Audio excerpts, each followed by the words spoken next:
Perhaps I'm reading way too much into this. I've gotten to a point in my life where I do not want to read books about witches unless there are some queer characters, because I don't buy it, okay? Witches are gay. What do? Would I recommend it? Would I reread it? No. No to either of those. That's not nearly enough as what you would do and should do if you're leaving your house at night, you're going God knows where, doing God knows what, and you have blood on your hands. Like, what? It was not the explosion that it could have been. It was not the explosion that I wanted to see. That was literally 3 hours of my life that I am not getting back.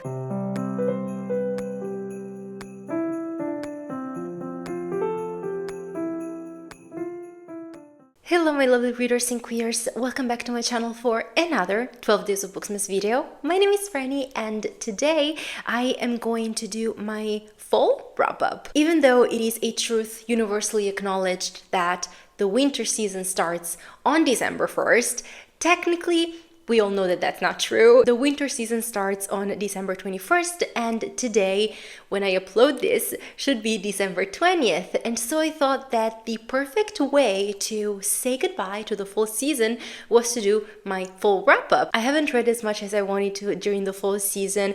Many things were happening. I started a new job which is very intense, and so I had to dedicate a lot of time and mental energy to that, and overall I was just feeling very exhausted. So September and October I barely got any reading done, and again thank the gods for audiobooks, because otherwise that barely reading that I did would have been nil. Things definitely improved in November, which was my saving grace, and that is why I still have a good amount of books to talk about in this wrap-up. I will try to make sure that this video is not 1 hour long. I will try to be as quick as I can without, sacrificing talking about books. Also because for some of these books, I have to be honest, I don't really remember that much when it comes to details, but I will try to do the best that I can so that the video is not too long and that you still get to know what I read and what I thought about the books that I read in September, October, and November. I will not go into chronological order. I have decided that I am going to split this video into 3 sections. First, I'm going to talk about the graphic novels that I read. Then I'm going to talk about the novellas, and then I'm going to talk about the novels, just to give a bit of order to the pure chaos that are my mind and my reading. And without further ado, let's jump right in. Starting with Ready or Not by Andy Porretta. This is a queer YA graphic novel in which we follow a group of 4 friends. Some of these friends are moving away to university, others are changing country, and our main protagonist Cassie is staying in New York to help out with her family business, which I think was a cafe sort of place. So she feels like she's staying behind and her friends are all moving on and moving away from her and kind of leaving behind their friendship because all they can think about is what they're supposed to do for college before they leave and all those things. And so she's trying to keep the group together with a game of dares that they play, and things do not turn out as she would have liked. I really loved this graphic novel. I gave it 5 stars. I thought that the illustrations were absolutely gorgeous and they really complemented the story that the author was telling. And even though I personally didn't have to leave any friendship behind in high school because that was a whole other phase of my life that thank goodness is over, I can understand the feeling of leaving something behind and not knowing what to do with the rest of your life and being confused and overwhelmed and everything. And this graphic novel really captured all those feelings so well, and I think you could really relate to the main character, especially if you find yourself in the same situation where you do have close friends from high school or even before then, and you do not want to leave that friendship behind and you do not know how to process this new change that is happening in your life. I really liked it. It had, of course, teenage angst because we are following teenage characters, but I think it was really well done and a faithful portrayal of what that moment of teenagers' lives actually feels like and looks like. The next graphic novel is Maids by Skelly, and this is, and I didn't know that going into this graphic novel, this is actually inspired by a true story of the Papin sisters, who were maids for a wealthy French family in the 1930s, and they basically killed everyone in that family. Speaking as someone who was not at all familiar with the historical events prior to reading this graphic novel, I have to say that the graphic novel felt a bit superficial and a bit too rushed. Yes, it's a graphic novel, but it didn't really go into the characters' psyche and thinking and into their backstory. We do learn some things along the way, but these things were told in a very confusing, sketchy way. I don't know, I wasn't really satisfied with how the story was told. I thought that the art style was a very good match for this type of story, for a true crime, for something gory and weird and kind of creepy, but that was the only good thing about it. I think the author could have done a lot more storytelling wise, so the potential of the art style didn't actually match the story that was told in the graphic novel, if that makes any sort of sense. So unfortunately for me, this was a bit of a disappointment, and I gave it 3 stars, and those 3 stars are just because of the art style, for the illustrations part of the graphic novel, not for the story and how it was told. Next is An Embarrassment of Witches by Sophie Goldstein. This graphic novel is about 2 young witches who I am guessing are still in their early 20s, because at some point throughout the graphic novel they say that of course they will have everything figured out by the time they turn 30. And not to burst your bubble, but that is so not true.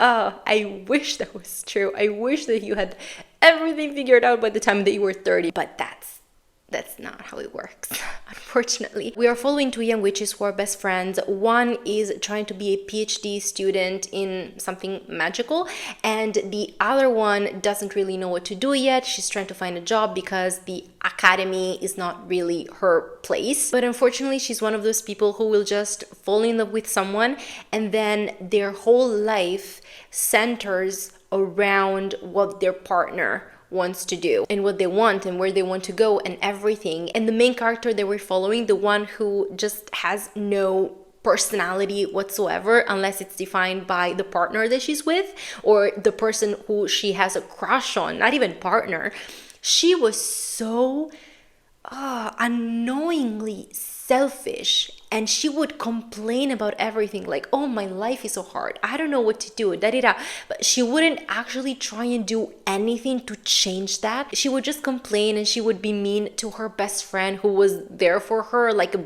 doormat. And that's one of the most unhealthy, toxic friendships I've ever seen. All of this was not done in a way that challenges these dynamics. They get resolved at the end, but they aren't really challenged as much throughout the graphic novel as they should be. And that just really annoyed me. I gave this graphic novel 3 stars for 2 main reasons. One, the art style was very peculiar, very particular, and I really liked it. I think it really fit a story about witches, even though the witchiness, the magic, they weren't really important. Like, we weren't talking about magic, we were just talking about these 2 people. And the second reason is these characters' familiars. They were hilarious. They cracked me up so much. It was just, I loved the scenes where they were present. And then at the beginning of each chapter, there was what's that thing called? The one that you open like this. I can't remember the name. I will put a picture on the screen so you can know what I'm talking about. There was that, and the sentences that would come out when you open the paper triangles. They were hilarious. They were so fun to read because they were pertinent to what was coming next in the story. They were just fun, okay? It was fun to read, but these fun parts were so far and few in between, and the rest was just annoying characters being shit to each other, and none of that was challenged in the way that it should have. So I just gave it 3 stars. Would I recommend it? Would I reread it? No to either of those, but it kind of worked. I don't know. And the last graphic novel that I read was Boys Weekend by Mattie Lubchansky. This graphic novel is about a trans woman who goes away for a boys' weekend, as the title says, because she has been chosen as the best man at her sort of best friend, ex-best friend wedding, and they go away for the weekend to this place that is a sort of dystopian Los Angeles, and weird things start happening. There's a sort of scheme going on with an organization that is acting sort of like a cult. This whole setting is weird. Anyways, the cult aspect of it was a bit weird, if I have to be honest. I feel like it just came out of the blue and it was not really explored all that well, particularly at the end when things really picked up very fast and a lot of elements, I don't want to spoil it, but like a lot of fantasy-ish elements were brought in and it wasn't really clear to me. It felt a bit confusing and messy and not well, I don't know, developed throughout the graphic novel to get to the point where we got to. But it was weird, it was creepy, there was a horror component that was building up throughout the graphic novel and that I really enjoyed. And then the whole situation was very unfortunate. What I can say without spoiling is that the ending was very satisfying. People who deserved it had things coming their way and they paid for their actions. Let's just put it like that. And I gave this graphic novel 3.5 stars. Now moving on to the novellas. The first 3 novellas are connected, they're part of the same series, so I'm going to talk about them together, and they are part of the, I'm sorry, I have to read it, it's too long, Trussel and Gout Paranormal Investigations. The first one is The Pig in the Derby Hat, the second one is Something in the Woodshed, and the third novella is The White Owl of Thicklewood Hall. There's a fourth one, Castle Gout and the Peculiar Petunia, but I haven't read that one yet. These novellas are about paranormal investigations. We follow a young woman named Clementine, whose grandma finds herself in a bit of a paranormal situation in the first installment, in the first novella, and Mr. Gout is a paranormal investigator who helps her figure that out and solve the situation with her grandma. And so he takes Clementine on as an apprentice to become a paranormal detective. And so we see them investigating different paranormal situations, basically. These novellas are very short. This is a very cozy series. Stakes don't feel too high. And Mr. Gout is a very funny man to read about. However, they are not necessarily my favorite. I did read them and I did enjoy them. I think I gave the first one 4 stars and then the second and third one 3 stars each. I didn't like them as much as the first one. I just feel like, yes, they're fine, they're an okay read, but there's something missing when it comes to the world building. We don't get an explanation, at least so far. I have yet to read the fourth one, so perhaps everything in the fourth one will be explained. Why can Mr. Gout see these paranormal things? How does he know how to fix them? How did he become a paranormal investigator in the first place? Like, there's no answer along the way. Again, yes, all the answers might be in the fourth novella that I am missing, that I have yet to read. But at the same time, even if these novellas are very short and you read them as if they were less than one single book, they are still individual units in a way, and I do not want to wait for the fourth novella to have any answers about anything at all. It doesn't satisfy me as a reader. And also, yes, Clementine technically is Mr. Gout's apprentice, but she's not really learning anything. She wouldn't be able at any point to go by herself and investigate any paranormal situation by herself. She's just assisting Mr. Gout. She's just doing what Mr. Gout tells her to do in each individual situation. There's no learning curve. There's no book of theories from which she's learning anything. And that kind of defies the point of being an apprentice if there isn't like a textbook or something that you can learn from. Perhaps I'm reading way too much into this and that's a possibility, but it just annoyed me a little bit, more than I thought it would. So there's that. The other novella that I read was a very big disappointment. Like, I do not get the point of this novella. I don't know why it exists. I don't know what was the point. I just don't get it personally. And it is The Night Guest by Hildur Knutsdottir. I don't know. I think it's Norwegian. Icelandic.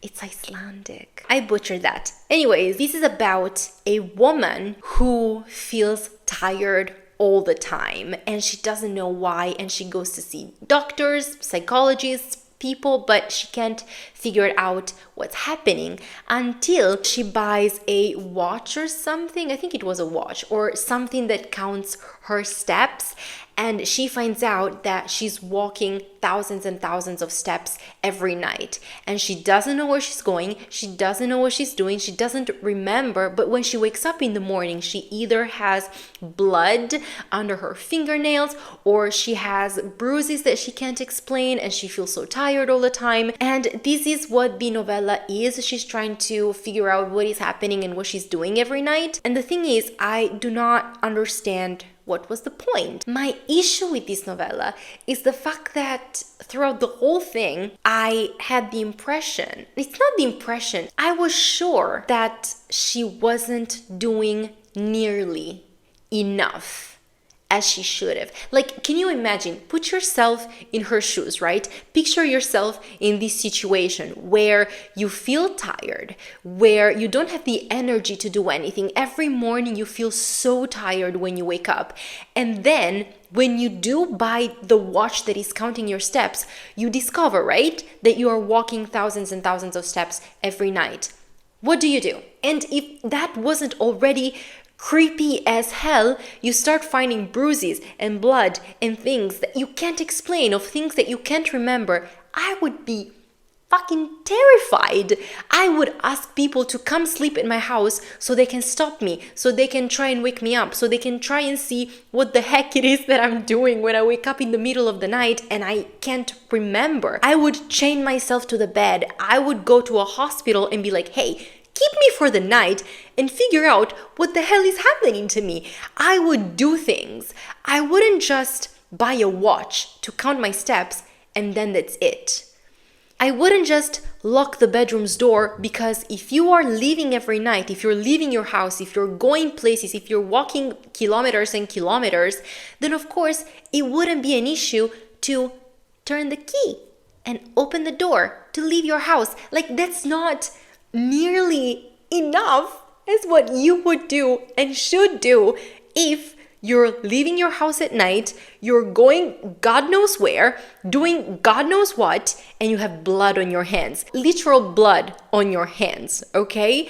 So I couldn't buy it. The premise was very interesting. It did have the potential to actually be weird as hell, but the whole execution was like, what?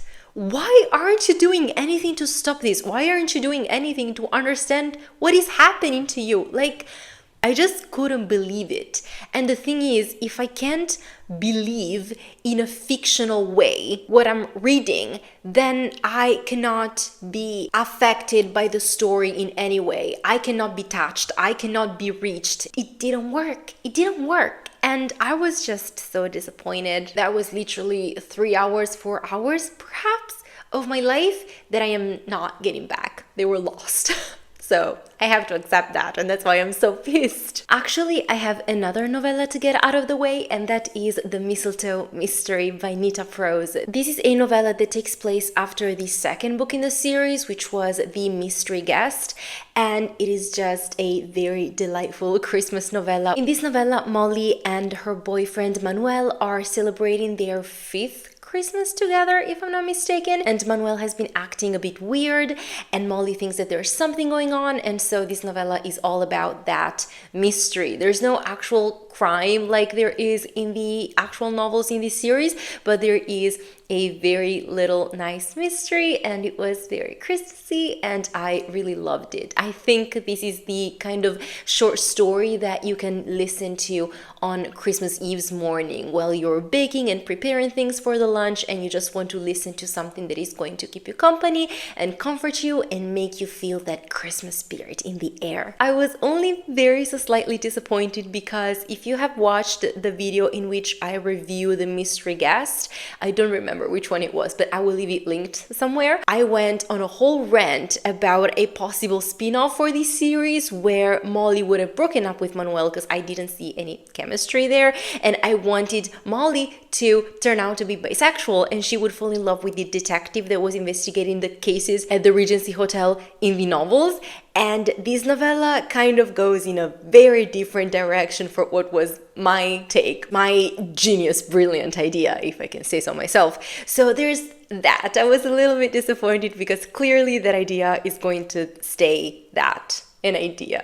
It is not going to become real, but you know, you live and you learn. And now we move on to the actual books. And I'm gonna start with the shortest novel that I've read out of the bunch that was also the one that gave me the most the cozy fall vibes. And that novel is Shady Hollow by Juneau Black. This is the first installment in a cozy mystery series where the characters are woodland creatures. The main protagonist is Vera Vixen, who is, wouldn't you guess it, a fox, and she is an investigative journalist in this small town of Shady Hollow. And Shady Hollow is a quiet, quaint small town where everyone knows everybody and nothing ever happens and everyone's kind until a toad turns up dead. And Vera Vixen is on the case. What can I say? It was nice, it was cozy, the mystery was well done, it was interesting. I really liked the play on characters, how their personalities and behaviors were, of course,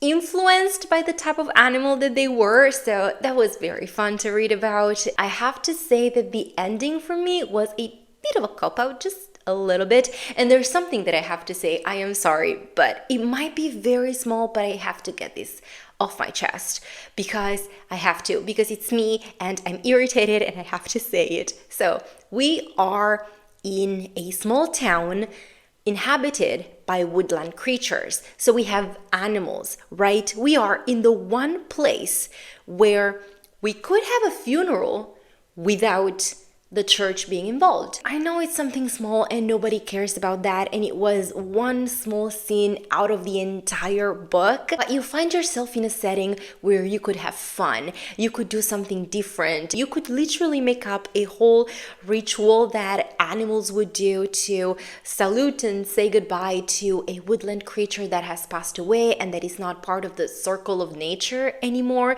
You could create something, and instead you decide to have the church. You decide to have a priest and a religious funeral, and I do not like that. It already bothers me to no end that you cannot have a funeral, not really, without having the church involved in it, as if the church has monopoly on death. So you could only imagine how much it would bother me to find a Christian funeral in a small town with animals. What was the point of that? Why did we have to have that? I know it's stupid, but it really bothered me. And since we're talking about cozy mystery, another cozy mystery that I read this fall was The Marlow Mystery Club by Robert Thorogood. I was expecting something very British, and I'm not so sure I got that. This is another first book in a series that I think I will continue. I have to say, I didn't love it as much as I thought I would. It took me some time to open up to the characters and be interested in them and care for them and stuff. And I'm not even sure that we actually got to that point where I did really care for them all that much. Anyways, we are following Judith Potts, who is a 77-year-old woman who makes crosswords for the Times and other newspapers, and she has the habit of taking baths naked in the river next to her house. And one night during one of these baths that she takes, she hears a gun go off on the other side of the river. So her neighbor, but across the river. And with the stubbornness, nosiness, and commanding presence that only old people can have, she will find a way to meddle with the police investigations together with the vicar's wife and Susie, a dog walker. And that's basically that. The mystery was nice, I have to say. I didn't understand who had done it until the very end, and the final revelation, Poirot style, was very well done and nice to read. I don't know, it just didn't really grow on me that much. I didn't feel particularly attached to any of it, to the story, to the characters, to the mystery. I actually think I am more interested in checking out the TV show adaptation than reading the following installments in this series. So there's that. Another book that didn't really leave a particular impression on me, and that's my segue here, is From Bad to Cursed by, what was her name? Lana Harper. This is the second book in the Witches of Thistlegrove series. The first one was Payback's a Witch, and I have a review up on my channel for that book. So if you are interested, I will leave it linked. You can go and check it out. I really enjoyed that book so much. I thought it was a very well done sapphic witchy romance. It really worked for me. This one, however, was a bit of a disappointment. Just to give you an idea, up until I sat down to film this video, I wasn't even remembering that I had read this book. And when I did remember, I couldn't remember what it was about until I read it. And even then, I was like, oh, okay, that's what it was about. So we're following these two witches, and they are from rival families, and they don't really talk to one another because they can't stand each other because something happened when they were in their 20s, and people really need to stop being hung up so much on things that happened when they were in their 20s. Who gives a shit? You grew up. Be mature. There's a curse being thrown during some festivities for the month of May or something like that, and they both have to investigate because only in this way they can make sure that the investigations will be impartial when it comes to the other witches' families in Thistlegrove. And that's that. I didn't really care about the characters. I didn't really care about their investigations or who was behind these curses. And when I did find out, that revelation was so disappointing. Also because I feel like the main character was portrayed in a specific way at the very beginning, like she's a necromancer and she does, dangerous things, she summons demons and all that. And throughout the novel, I feel like her personality just changed and she became flat and ordinary and boring and not this adrenaline junkie. Well, not adrenaline junkie, but someone who likes the danger and likes something new and to toy with the in-between and death and all these things. I don't know, I didn't really like it. It was a bit of a disappointment because I thought that I would continue on with this series because it is about witches and there's magic and it is set in a small town that has, those small town vibes, and you have 4 witches families and their rivals and there's history there, and it's queer, and I've gotten to a point in my life where I do not want to read books about witches unless there are some queer characters because I don't buy it, okay? Witches are gay and that's my take on it. Anyways, I gave it 3 stars and that's a generous 3 stars, and now I don't know what to do because I don't think I want to continue. The third one sounded interesting and there are 5 books out now, but I have this feeling that the third one is just gonna be average, and I do not want to waste time on something that I know is going to be average before even starting it. The last read of the season was Happy Medium by Sarah Adler. In this one, we are following a con woman who pretends to be a medium who can speak with the dead, and she has very filthy rich clients that she says she really cares about, so she wants to try and help them by pretending that she's speaking to their dead loved ones, until one of her rich clients hires her to go to a farm that is supposedly haunted to try and get rid of the ghost that is haunting that farm, because the owner is trying to sell it and he can't because things happen whenever the real estate agent brings people to see the farm. Of course, the farm's owner is a very hot dude that she instantly crushes on, but he doesn't want her help because he has a very low opinion of her job. A con woman, can you blame him? And so they butt heads, he sends her packing, but when she's leaving his farm, she actually sees a ghost, a real one, for the very first time. And so now she wants to help him out of the goodness of her heart. And they struck up a deal where if she can stay and help him get rid of this ghost, then she will not take any more money from this rich lady who is this guy's friend. And the story takes from there. I did not like the romance in this romance book at all. What I liked the most about it was the friendship between our main character and the ghost that she sees, because they can talk to one another and their conversations were so much fun. They were hilarious. So there was that.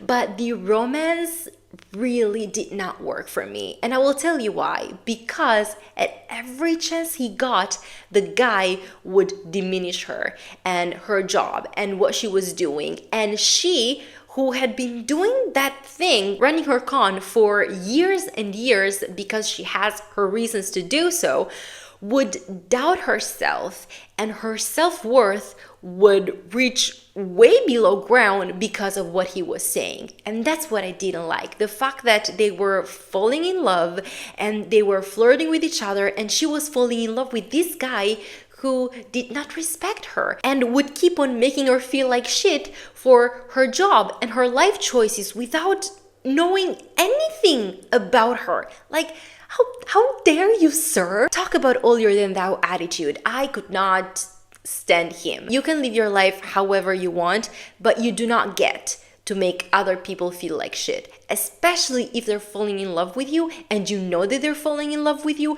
and you're developing feelings and you're kissing and you're having sex or whatever, and you still treat her like garbage for the job that she has and for what she's doing, and you still don't approve of her. Like, who are you? Nobody needs your approval. I can't say go home because they were at his farm, so technically he was home, but you know, I don't stand by it. He changed his tune maybe a little bit, but that was not nearly enough. He had already pissed me off. And I didn't like the fact that the main character's self-worth relied on what a man whom she had just met was thinking about her and telling her. I gave this book 3 stars because of the ghost and because Mara Wilson narrated it, and she did an incredible job because she's Mara Wilson, but that's that on that. And that's why I almost never do heterosexual romances anymore, because I just I can't stand it. But now we move on to some great, awesome reads. The Wedding People by Alison Espach. Oh my god, I loved this book and I was not expecting it in the slightest. In this book, we are following a middle-aged woman named Phoebe who is depressed, and she goes to a hotel for the weekend to kill herself. Crazy premise, right? But it gets crazier. So when she gets to this hotel, she finds out that the same weekend a wedding is being held there. And that doesn't really deter her. She still plans on killing herself, but as she's going up to her room, she finds herself in the elevator with the future bride. And because she has nothing to hide anymore, she has no shame whatsoever, and she is determined in what she's doing. She admits during their conversation that she is there at the hotel. She's the only non-wedding guest, and she's there at the hotel to kill herself. And when she says that, the bride makes it her mission to make sure that this woman doesn't kill herself and ruins the weekend and her wedding. And so Phoebe finds herself fully involved in this wedding as maid of honor. She becomes friends with the bride, and a lot of things happen during that weekend. It was incredible. It was such an eventful ride. I loved this book so much. Phoebe has a narrating voice, almost like a stream of consciousness, so it really worked well as an audiobook. Helen Laser was incredible. Outstanding performance. I loved her so much. As a reader, you really feel like you're there and you're sitting down and your best friend is telling you this story, telling you all these events that are happening with no pause, with no break, one thought leads to another, and it keeps on going and going and going until you reach the very end. And it was so beautiful, so satisfying. You care so much for all these characters that become part of Phoebe's life, and you care for Phoebe so much. You don't want her to do it, but at the same time you see where she's coming from, but then she is finding reasons to not do what she planned to do initially. And it was incredible. I don't even remember how I came across this book. I just remember that I started listening to it just because, and then I was sucked in, and then I couldn't turn back. I couldn't turn away from it. It was incredible. It truly was. Great storytelling, great writing. This is the first Alison Espach. I'm not sure how you pronounce her name. I am so sorry about that. But this is the first book of hers that I read, and I was shocked and pleasantly surprised. And now I really want to go and read her backlist for sure, because she did amazing with this story, and I trust that she can do it again, or that she has done it again in her previous books. So totally recommend. 5 stars. Incredible. Another read that I really loved and that shocked me to my core, and not the book itself, but me liking it. That's what shocked me, because I didn't think it was gonna be my thing, but turns out it was. And that book is Bless Your Heart by Lindy Ryan. This is set in southern Texas in 1999, and we are following 4 women. We have great-grandma Dulcie Evans, we have grandma Lenore, then we have the mother Grace, and then we have the daughter Luna, who is 16. So 80 to 16 years old, and they own a funeral parlor and they care for the dead of the small town where they live. But what they actually do is not just care for the dead. What they do is making sure that the dead don't rise again. So we have a vampire novel that was very different from what I was used to. People start turning up dead and they start coming back to life. And the Evans women have to kill them to make sure that they stop the strigoi, that's what they're called, from rising. However, the strigoi that have already risen, so the bodies that they were not able to destroy before they came back to life, they are hungry and they are killing more and more people. And the way they kill these people, brutal and gory, lots of blood and body parts and splatter and brain pieces here and there and fingers and legs and tissues. It's really very gory. It's disgusting, but I loved it so much. The way it was written, the pacing of the story, the fact that we kept alternating between the Evans women, it was fantastic. I absolutely loved it. The ending shook me. I didn't want it to end the way that it did. I was so sad, but it was great. And there's another book coming out. I think it's called Another Mess or something like Another Mess. That says everything. This was already messy, okay? I do not know what the next mess can be, but I am looking forward to finding that out. The audiobook was narrated by Stephanie Nemeth Parker, and she was absolutely amazing. Oh, she blew my mind away. She was fantastic. I absolutely recommend this book. I absolutely recommend the audiobook. Again, it really surprised me. I was not expecting it, but oh man, it was so good. It was so good. And the last 3 books that I read during the fall season are books that I have already talked about in other 12 Days of Booksmas videos. And since my camera is dying again and I cannot just keep it charging and filming this video because it is taking ages out of my life, I will just mention those books very quickly and what I loved the most about them. That's just what I'm gonna do. Starting with The Christmas Orphans Club by Becca Freeman. I listened to the audiobook of this one. It was narrated by Brittany Presley and Andre Santana, and I gave this one 4 stars, I want to say. I really enjoyed it. It is about 4 friends who are their found family, and every year they celebrate Christmas together because they do not have their own family to celebrate Christmas with. And they're about to turn 30, things are about to change in their lives, and this change could also shift the group's dynamic and how they celebrate their future Christmases. This was a very Christmassy book. I really enjoyed it. The ending left me a little bit disappointed because there was a particular situation between 2 characters that was building up in a specific way throughout the whole book, and I loved that yearning, I loved that pining, and then we get to the end and it's just there. It was not the explosion that it could have been. It was not the explosion that I wanted to see. It was just lighting a candle. That's what it was. Very obvious, very movie-like, but one of those predictable movies, you know? And it could have been so much better. It could have been an explosion for sure, but the book was good, and I would definitely recommend it for the Christmas vibes and for the romance and for, you know, being about to turn 30 and being at the precipice of big changes in your life. Then I have Can't Spell Treason Without Tea by Rebecca Thorne. I listened to the audiobook of this one as well. It was narrated by Jessica Threet.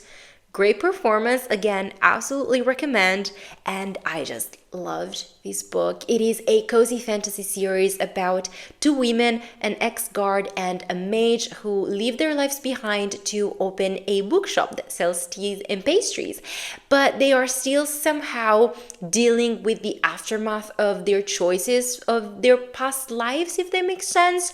I loved it so much because it was cozy, but it was also fantasy. So we do have some adventure, we do have great queer representation. The mage has a griffin as a pet that kind of reminded me of Toothless from How to Train Your Dragon. We have this small town setting where these 2 women set up their bookshop, and you know, they start getting to know the townspeople and create their found family, even though they're trying to keep their identities as a secret because it might be dangerous for the townspeople to know who they were because of their past lives, and people who might be on the lookout for the guard, specifically the ex-guard. I loved so much the fact that we have an established couple. They are in a loving relationship. It is a healthy relationship, and they are still getting to know each other. They're still learning from each other, but they also know each other and how to deal with one another, how to treat the other properly, how to respect their spaces and their needs, but at the same time try to work together as a couple.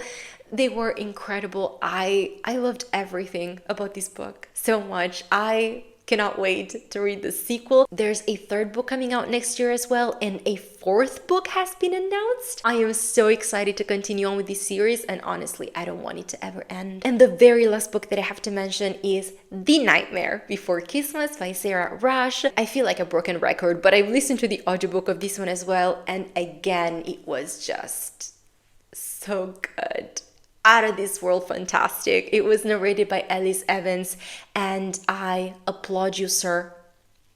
You did good. Thank you. This is a queer new adult romance between the Prince of Christmas and the Prince of Halloween, and these 2 just destroyed my feelings in every possible way. The banter, the flirting, the gazing up at each other from across the room, the pining, the yearning, the poetry of the way they were talking to each other, the steaminess, their sex scenes. Everything in this book was incredible. When it came to the romance, there is a whole political background about Christmas and Easter wanting to become allies to get more joy from people. Not that people would know, but the people's joy would reach them, and so they wanted to become allies to be more powerful than the other lesser holidays, and so they have to force an engagement between the children. And of course, the Prince of Christmas does not want to marry the Princess of Easter because he's actually in love with the Prince of Halloween. He also wants to revolutionize how Christmas does things as a holiday. He wants to fight against the consumerism. He wants to try and get back to the real meaning of Christmas and the real joy and the real gifts that bring people happiness. And he wants to do that as someone who has never really taken part into the family business, and so nobody really gives him credit or takes him seriously. So there's a whole personal growth as well that was really nice and interesting to see, because he is